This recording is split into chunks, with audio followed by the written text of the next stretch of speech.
Yes, it's for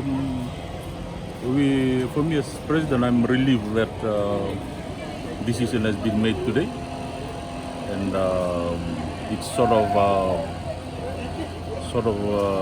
like a halfway decision. But we will study the contents of the ruling.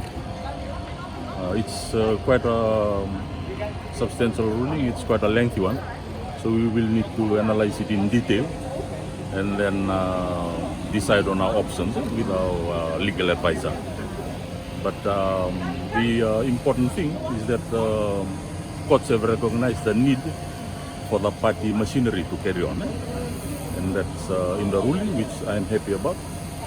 So the office bearers carry on, and particularly the ruling that it is for the financial members to decide on on the president, the vice president, and the general secretary.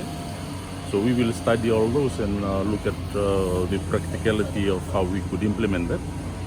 And of course, in terms of whether there's an appeal or not, we will need to analyze with our legal advisors on the next step forward. Okay. But at this juncture, I'd like to state that the most important thing right now for Sodelpa is to move past this stage and to work on how we could unite, the different opinions, because the critical issue is that we must prepare for the 2022 elections.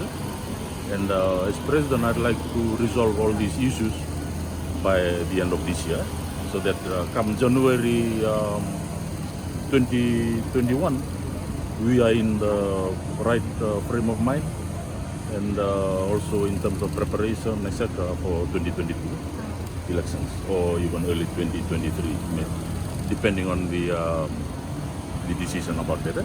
Thank you. So how soon can we expect an AGM to be conducted? Well, under the Constitution, we would normally have it before the end of June each year. So given the restrictions in place, we will need to assess that, or whether the restrictions will be lifted by then. And then there are provisions within the Constitution about the time frames regarding notifications, etc., which we will need to take into account before any decision is made. Yes, thank you. Thank you so much.